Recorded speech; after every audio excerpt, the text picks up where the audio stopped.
na makasalubong ng 6 na taong gulang na si Jenaline, hindi pwedeng hindi mapangiti. Ito po, si Ate Marian. Ito po yung mga damit nila. Si Ate Marian to. Si Ate Marian. Si Ate Kim, Palda. Kasi talaga pong masayahin po siya eh. Doon po sa ward, siya po yung batang makulit po doon. Kinakantahan po lahat doon yung doktor, nurse, ganun po siya. Nagmula pa Baguio City sina Jenaline at kanyang ina.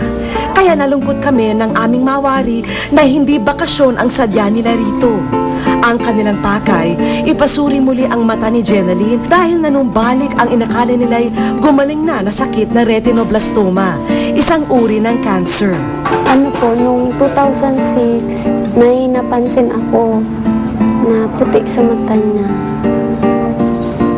Tapos sabi, pag nakapera ako, pa-check up ko siya.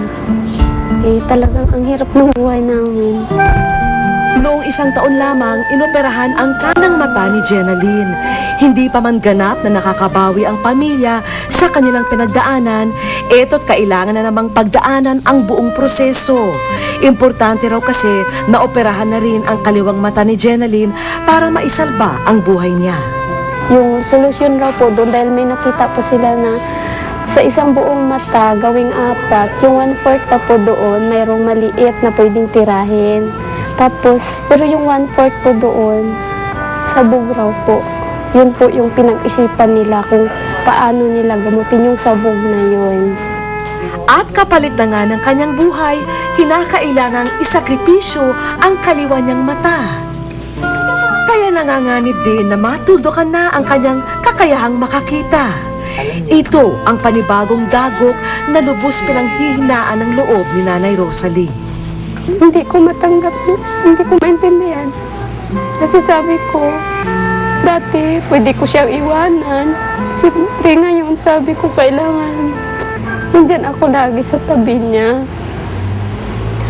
Nadadapa nga siya na mayroon pa siyang mata. Ano pa kaya ngayon na mawawala yung mata niya? Parang hirap po tanggapin. Pero sabi ko, bahala na si Lord. Ito ano po. Kahanga-hanga talaga ang pinapakitang tapang ni Jenaline sa kabila ng posibleng malaking kawalan sa kanya. Naunawaan niya raw kasi ang kabutihang maidudulot nito sa kanyang buhay. Jenaline, alam mo na yan na mawawala ka na. Opo. Okay ka ba doon? Opo. Ay, sabi ni Kuya, mag-smile ka nga eh. Ayos ah. Bakit okay lang sa'yo? Bakit daw Para okay? gumaling na po. Para gumaling ka. Opo. Hindi ka ba malulungkot pag hindi mo na kami nakita, hindi mo na nakita si Mama? Okay lang po. At sa natitirang sandali na nakakakita pa si Jenaline, buong maghapon itong nanunood ng mga paborito niyang palabas sa telebisyon. Lubos itong nagpapasaya sa bata, lalo tuwing nasisilayan ang kanyang idolong si Marian Rivera. Ate Marian, sana po magkita tayo. Nakatakdang operahan sa susunod na linggo si Jenaline at tila bumibilis daw ang bawat takbo ng oras. Ang papa na binigay niyo. Hello po. Sabi ko, bahala na lang si Lord. Alam ko naman. Andyan siya. Binigay niya yan sa amin. Dapat alagaan ko. Alagaan ko pa rin. Mas lalo ko siyang alagaan. Mas siguro mas siya yung bigyan ko ng malaking oras. Dahil siya ngayon yung ganyan na siya. Nandito lang si Mama. Hindi kita iiwan. Basta lagi mong tandaan na mahal na mahal kita.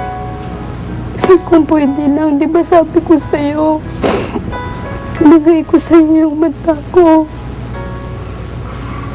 Ganyan kita kamahal ka. Ang sakit sa akin na ikaw yung nagkaganyan. Mas gusto ko akong nasa kalagayan mo. Kasi mahal ka.